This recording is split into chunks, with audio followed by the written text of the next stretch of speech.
दर्शन करते हुए सानू आशीर्वाद देंगे। सत श्री अकाल।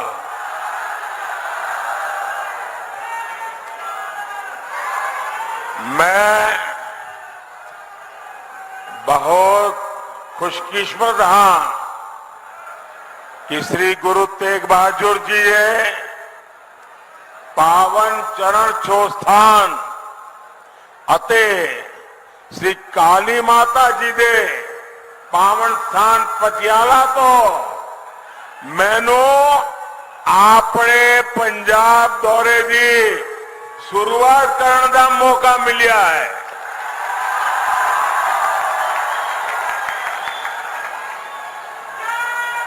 साथियों, भारतीय जनता पार्टी के कार्यकर्ता के रूप में मैंने पंजाब में बहुत समय बिताया है। यहां के खेतों में, खलिहानों में, सड़कों में खूब घूमा हूं। वो दिन मुझे बराबर याद रहते हैं कि साथियों के साथ बारादरी गार्डन में सुबह सुबह टहलना और जोड़ियां भाटिया चौक में साथियों से गप मारना, सारी पुरानी यादें। और मैं देख रहा हूं आज मुझे काफी पुराने साथियों के दर्शन करने का भी अवसर मिला है। जब भी मैं पंजाब आता हूं, पंजाब से ये स्नेह और बढ़ जाता है। साथियों, देश में 5 चरणों का चुनाव हो चुका है और जनता जनार्दन ने मोहर लगा दी है कि फिर एक बार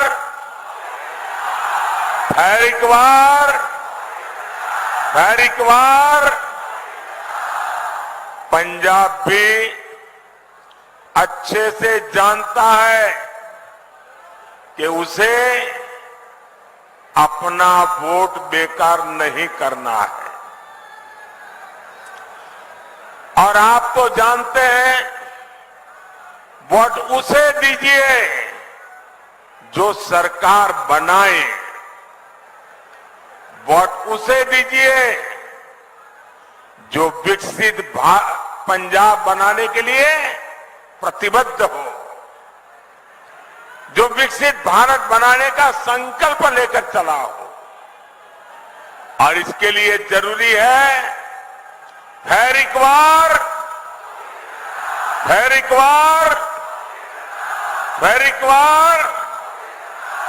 भाइयों बहनों, 24 का ये चुनाव देश का चुनाव है। देश को मजबूत बनाने का चुनाव है और देश के सामने एक तरफ भाजपा और एनडीए है, दूसरी तरफ भ्रष्टाचारियों का इंडी गठबंधन है। इंडी गठबंधन जिसके पास न नेता है न नियत है। एक तरफ मोदी है जो लड़ाकू विमान से लेकर एयरक्राफ्ट कैरियर तक भारत में बना रहा है। दूसरी तरफ इंडी गठबंधन है जो लिखित रूप में कहता है कि हमारे परमाणु हथियारों तक को समाप्त कर देना चाहिए। आज बुद्ध पूर्णिमा है। आज ही के दिन, बुद्ध पूर्णिमा के दिन, भारत ने अणु विस्फोट करके अपनी ताकत का परिचय करवाया था। साथियों, एक तरफ आतंकवादियों को घर में घुसकर मारने का साहस,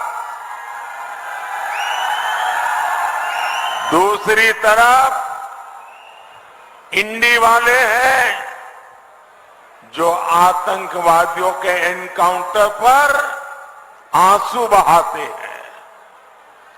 एक तरफ मोदी सरकार है जिसने 10 साल में 25 करोड़ लोगों को गरीबी से बाहर निकाला है। वहीं दूसरी तरफ इंडी गठबंधन है जो कहता है कि आपकी कमाई, आपके खेत खलिहान का आधा हिस्सा छीन लेगा।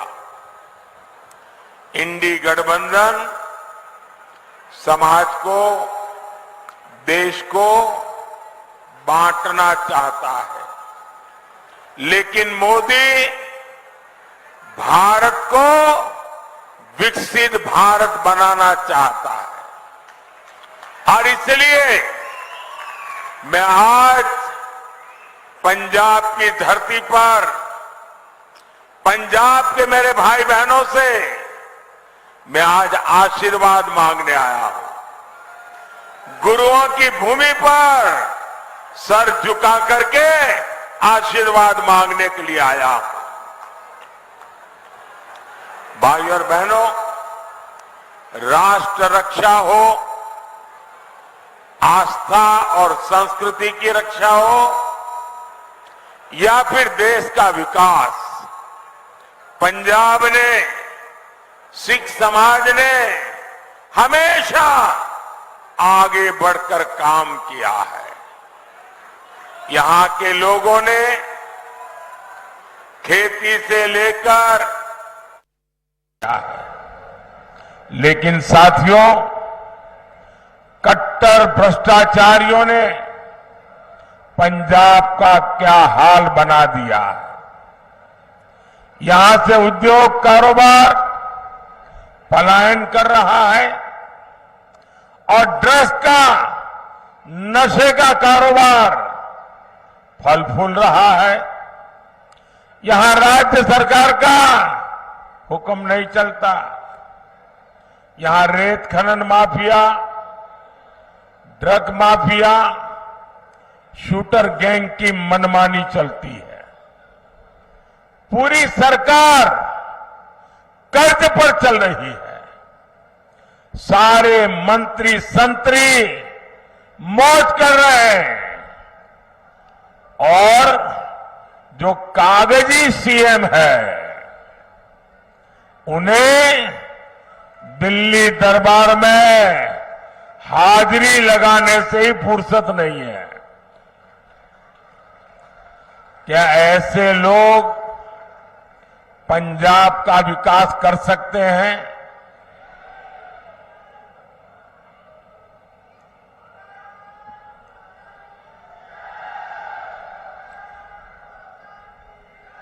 भाई और बहनों, यहां पंजाब में दिखावे के लिए दिल्ली की कट्टर भ्रष्टाचारी पार्टी और सिख दंगे के दोषी पार्टी आमने सामने लड़ने का नाटक कर रहे हैं। लेकिन सच्चाई यही है कि पंजाब और झाड़ू पार्टियां दो है, लेकिन दुकान एक ही है। यहां के लोग कुछ भी बयान दें, लेकिन दिल्ली में एक दूसरे को कंधे पर उठाकर नाच रहे हैं। और इसलिए मैं पंजाब के लोगों को प्रार्थना करता हूं कि इनसे सावधान रहना है।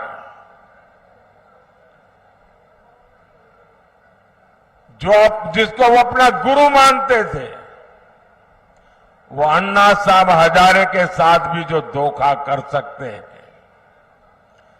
वो दिन में 10 बार झूठ बोल सकते हैं।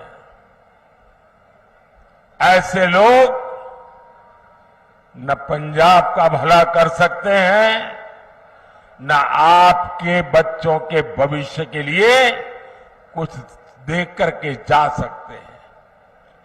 भाइयों और बहनों, इंडी गठबंधन को न विकास की परवाह है और न ही हमारी विरासत की चिंता।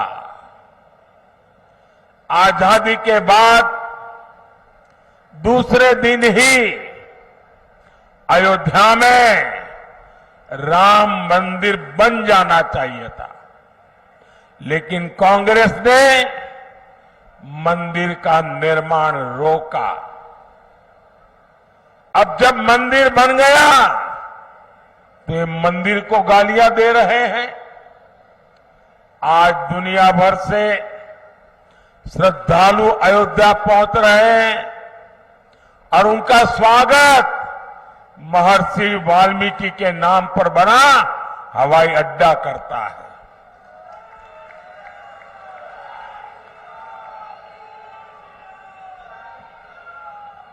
लेकिन इन्हें हर उस बात से नफरत है जिससे हमारी आस्था का सम्मान होता हो। साथियों, ये इंडी गठबंधन वाले घोर सांप्रदायिक है, ये घोर जातिवादी है, ये घोर परिवारवादी है। सत्ता के लिए ये किसी को भी धोखा दे सकते हैं। साथियों, यही कांग्रेस है जिसने सत्ता के लिए देश का बंटवारा किया, और बंटवारा भी ऐसा किया कि 70 साल तक हमें करतारपुर साहिब को दूरबीन से दर्शन करने पड़ते थे, और हर कोई इंसान अपमान महसूस करता है। मैं कांग्रेस वालों को कहता हूं कि जब बांग्लादेश की लड़ाई हुई, 90,000 से ज्यादा पाकिस्तान के सैनिक सरेंडर कर चुके थे। 90,000 से ज्यादा पाकिस्तानी सैनिक हमारे कब्जे में थे। हुकुम का पत्ता हमारे हाथ में था। और साथियों, मैं विश्वास से कहता हूं, अगर उस समय मोदी होता,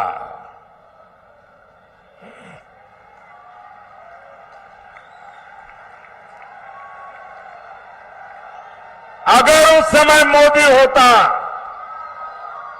तो मैं इनसे करतारपुर साहब लेकर के रहता, तब जाकर के उनको जवानों को छोड़ता।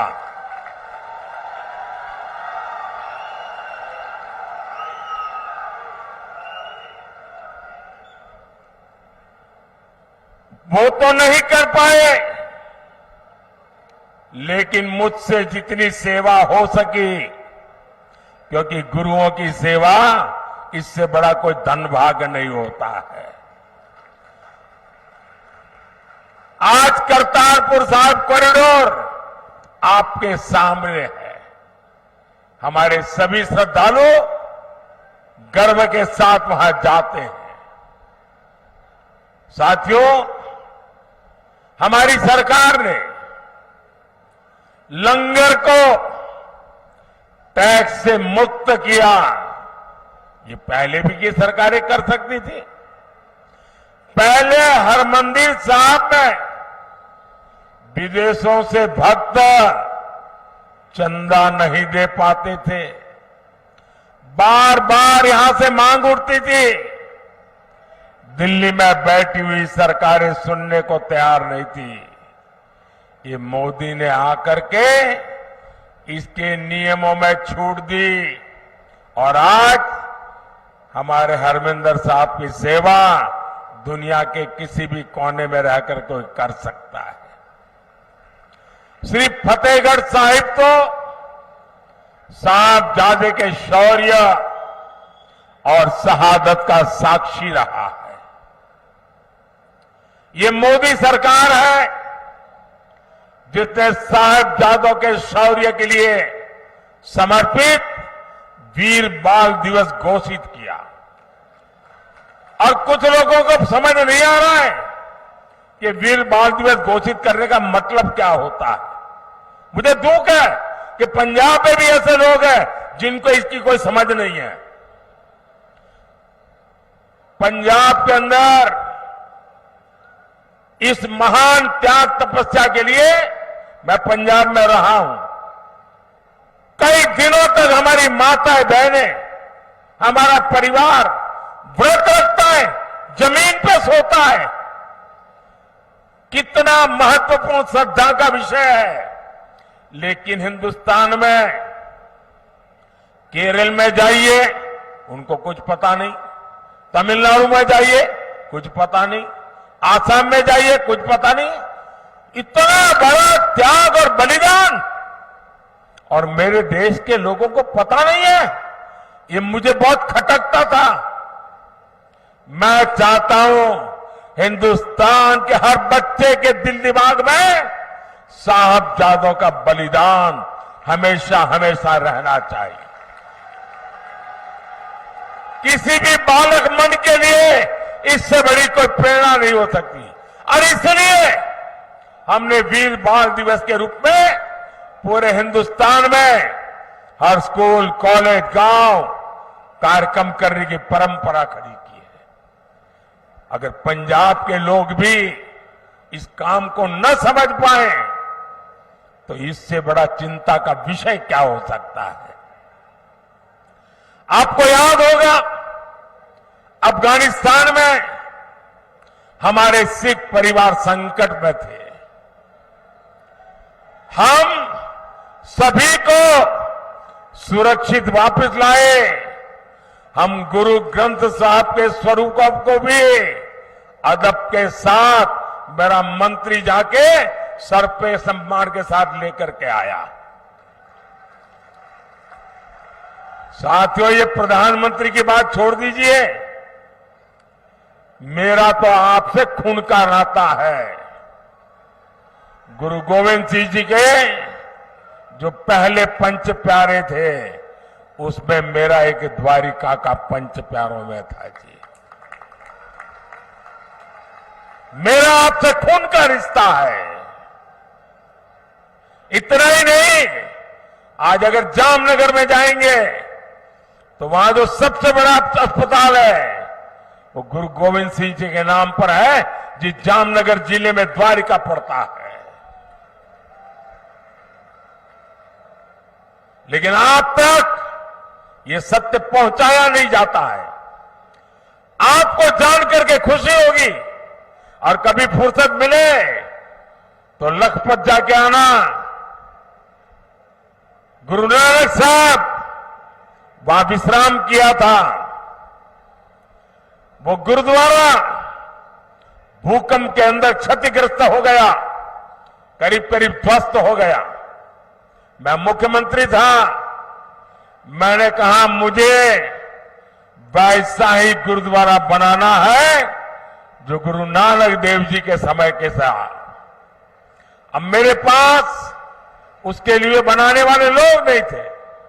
मैंने देश भर में खोजा, उसके लिए मैं मिट्टी लाया, उन आर्टिजन को लाया जो बना सकते थे। और आपको खुशी होगी, आज कच्छ के रेगिस्तान में आखिरी गांव में लखपत में मैंने वो गुरुद्वारा वैसा ही बना दिया जैसा पहले था। और आज उसका मैं विस्तार भी कर रहा हूं। वहां कोई वोट नहीं है। ये वोट के लिए मोदी नहीं करता है, श्रद्धा है इसलिए कर रहा है। गुरुओं के त्याग बलिदान के प्रति ये सर झुकता है मोदी का, इसलिए कर रहा है।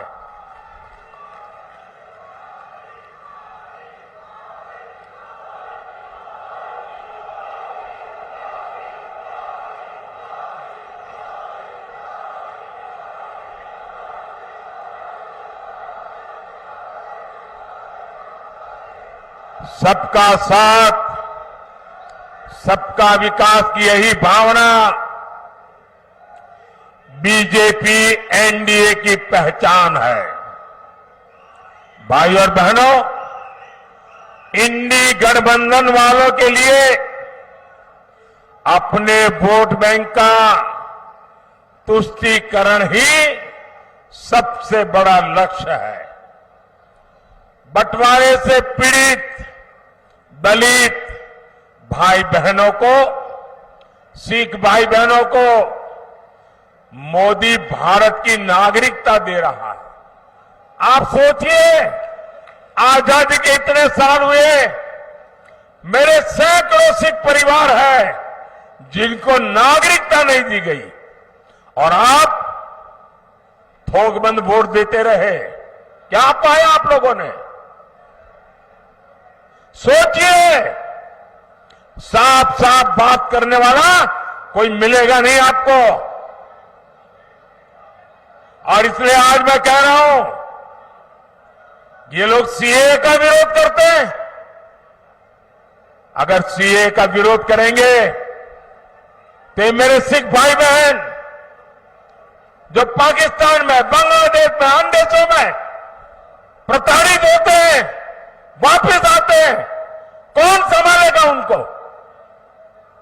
मैं उसे मेरा कर्तव्य मानता हूं और इसलिए मैंने उनको नागरिकता देने का कानून बनाया है, वोट पाने के लिए नहीं बनाया है।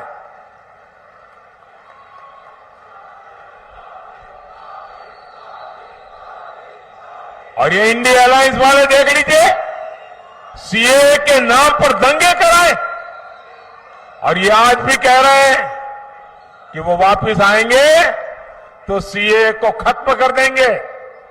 आप मुझे बताइए, क्या बंटवारे के पीड़ित सिखों को भारत की नागरिकता देना गलत है क्या? देनी चाहिए कि नहीं देनी चाहिए? मोदी सही कर रहा है कि नहीं कर रहा है? साथियों, गुरुओं ने हमें सामाजिक न्याय की सीख दी है। इसलिए भाजपा दलितों, पिछड़ों के सच्चे सामाजिक सशक्तिकरण पर बल दे रहा है। मोदी ने देश और दुनिया में बाबा साहब आंबेडकर को समर्पित पंचतीर्थ बनाए हैं। संत रविदास के अनुयायियों का तो बार बार मुझे बनारस में स्वागत करने का अवसर मिलता है। और अभी मध्य प्रदेश में जहां हमारी सरकार है, संत रविदास जी का भव्य मंदिर बना रहे हैं हम। काशी में संत रविदास जी की जन्मस्थली का विकास किया जा रहा है। गरीब का बेटा हर गरीब की चिंता करता है, हर जरूरतमंद को मुफ्त अनाज मिलता रहेगा। इसके लिए मैंने मुफ्त राशन की योजना चलाई है। मोदी 5 लाख रुपए तक के मुफ्त इलाज की सुविधा दे रहा है। मोदी ने जल जीवन मिशन शुरू किया है ताकि आपको घर में नल से शुद्ध पानी मिले।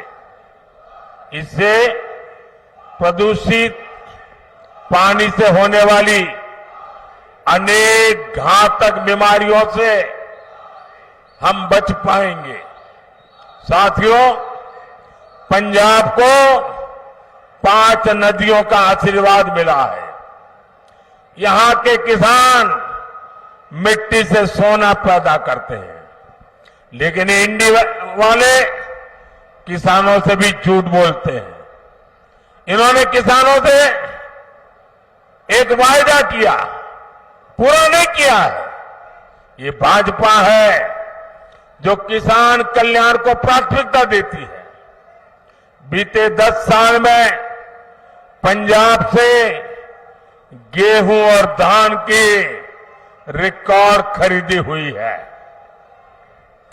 10 साल में हमने एमएसपी में 2.5 गुना वृद्धि की है।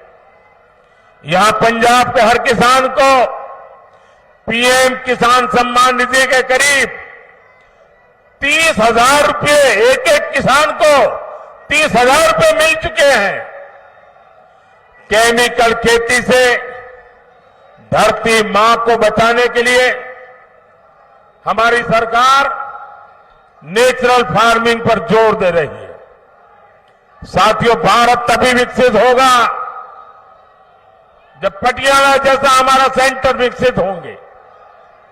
आने वाले 5 साल में भारत एक बड़े मैन्युफैक्चरिंग हब बनने की तरफ आगे बढ़ रहा है। इसका सीधा लाभ पंजाब को और पटियाला जैसे शहरों को होने वाला है। हमने एजुकेशन सेक्टर को विदेशी संस्थानों के लिए खोल दिया। इससे विदेशी यूनिवर्सिटीज भी देश में कैंपस खोल रही है। इसका लाभ भी पटियाला जैसे एजुकेशन हब को होगा। ये तो स्पोर्ट्स का एक बड़ा सेंटर है। मोदी का संकल्प भारत को खेल महाशक्ति बनाने का है और 2029 जब यूथ ओलंपिक होगा, 2036 जब ओलंपिक होगा, भारत तैयारी कर रहा है ये ओलंपिक हिंदुस्तान की धरती पर हो। और इसलिए खिलाड़ियों और स्पोर्ट्स इंफ्रास्ट्रक्चर पर इतना खर्च किया जा रहा है। भारत में ओलंपिक्स हो, इसके लिए हम पूरी तैयारी कर रहे हैं। इससे देश में स्पोर्ट्स इकोनॉमी का निर्माण होगा, नई नौकरियां, नए रोजगार बनेंगे। भाइयों और बहनों, 1 जून को आपको विकसित पंजाब के लिए, विकसित भारत के लिए वोट करना है। पटियाला से परिणीत कौर जी, फतेहगढ़ साहिब से गेजाराज वाल्मीकि जी, संगरूर से अरविंद खन्ना जी, भटिंडा से परमपाल कौर सिद्धू जी, फरीदकोट से हंसराज हंस जी को ज्यादा से ज्यादा वोट से विजयी बनाए। और आप जब इनको वोट देते रहे ना, वो वोट सीधा सीधा मोदी के खाते में जाता है। और इसलिए मैं आज पंजाब की धरती से, मेरी ये पहली चुनाव सभा से सभी पंजाब के नागरिकों को आग्रह करता हूं कि हमें पंजाब को बदलना है। हमें पंजाब को नई ऊंचाइयों पर ले जाना है। हमें पंजाब को वो पुराना गौरव वापस लौटाना है। और ये काम सिर्फ और सिर्फ भाजपा कर सकती है। मैं आपका साथ चाहता हूं, मैं आपका आशीर्वाद चाहता हूं और मैं आपको वादा करता हूं, ये मोदी की गारंटी है। आपका सपना, ये मोदी का संग